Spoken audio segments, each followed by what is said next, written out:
Welcome back to another video. In one of the recent comments, a viewer who is new to investing asked a really important question. He wondered why he should not copy our suggested investment strategy. This is an excellent question and something that's worth talking about, not just in relation to P2P lending, but to investing in general. To make this video more relevant and answer the question in the best possible way, I'll be sharing my own views and opinions from an investor's point of view. If you are new to this channel and your goal is to become a more educated investor, consider subscribing and also hit the like button if you want to see more content like this in the future. So in this video, I'll be sharing my views on blindly copy-pasting someone's investment strategy. If you're watching this channel, you are likely someone who is interested in investing. If you really are, you are probably often targeted by ads or investment suggestions from different websites.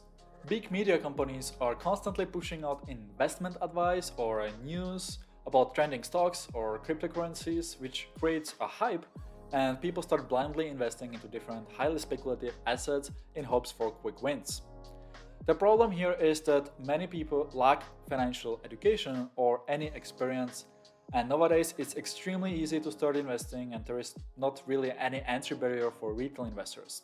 If you have some experience in investing, you know that if the masses start investing into an asset, it's just a matter of time when the correction happens.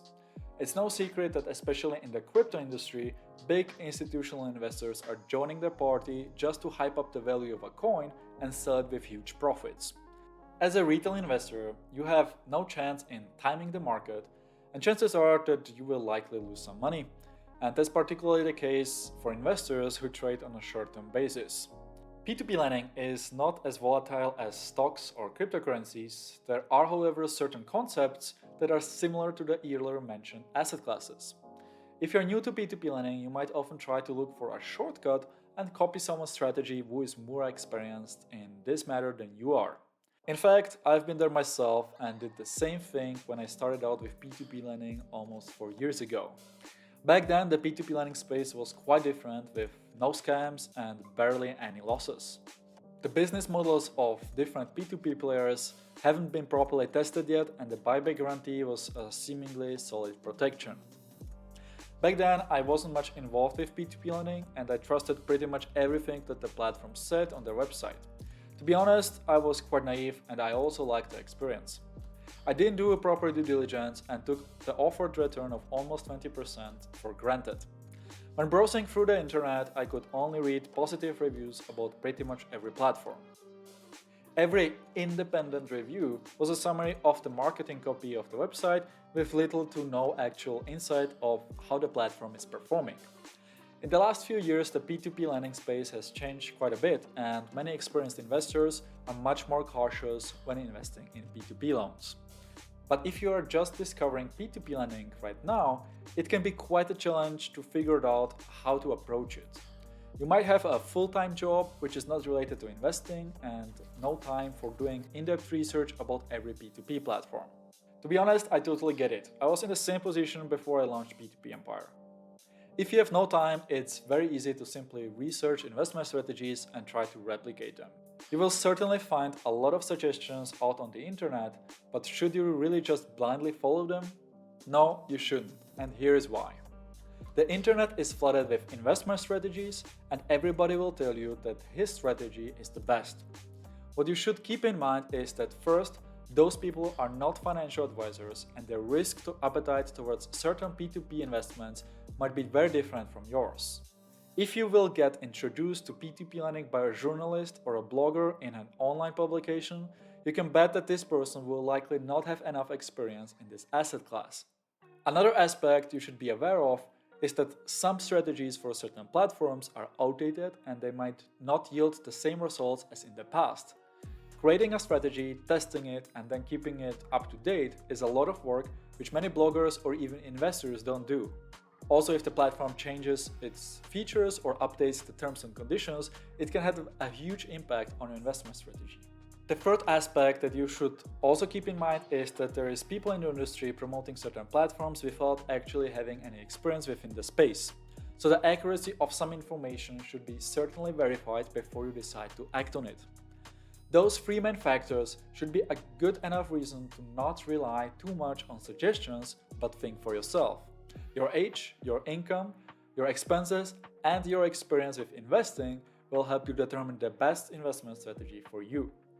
Even though you might be looking for an easy way to invest, professional investors don't take any shortcuts, but they do their own research and define their own strategy based on their needs.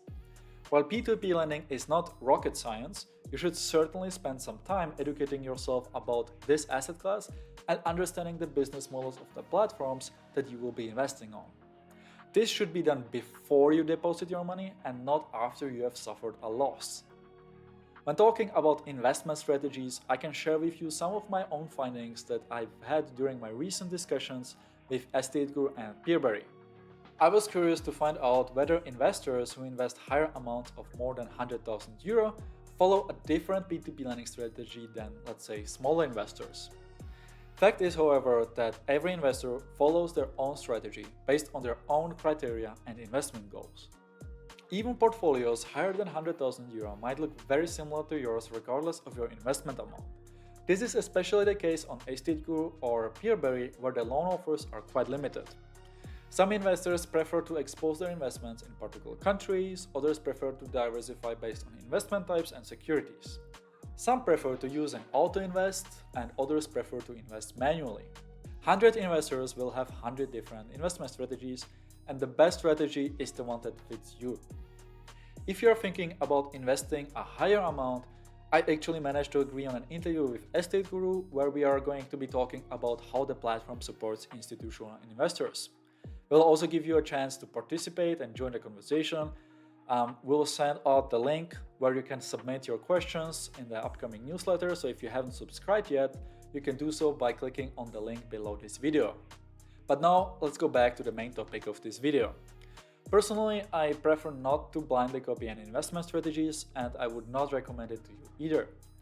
On P2P Empire, you will find a lot of valuable content which is typically backed by some previous experience. You can use it as an inspiration, but you should keep in mind that P2P Empire is not a site that gives you investment advice, but rather shares personal experiences with P2P lending platforms. If you're new to P2P lending, I highly suggest you to watch some of the other videos on this channel, and particularly this one, where I explain some of the less popular events in the industry, which will give you some more context. I think that there is really no shortcut to P2P lending, and there are also no secret investment strategies. Avoiding some of the most common mistakes is going to save you a lot of time and money, but sometimes you will need to make some mistakes by your own to figure out what works for you. It's important to learn from those lessons and use them to your advantage. The probably most important factors, however, is to learn how the P2P lending platform works, what's their business model, and how is the platform responding to problems. This can be quite time-consuming, which is why you can use P2P Empire to get a quick overview of the P2P platform before you verify the information and decide for yourself whether it's a good fit for you. At the end of the day, P2P lending is not a savings account. You should learn how it works and what kind of risks you are taking before you start investing. So that's been my personal opinion about simply copying other strategies. Regardless of the sources you're using, you should always verify the data. Now let me know in the comments below whether you prefer to copy someone's strategy or think for yourself and create your own one. I'm curious to hear your thoughts on this one. If you have any other questions, feel free to ask. Chances are that I might end up answering them with some context in the form of a video. Thanks for watching, and I will catch you in the next one.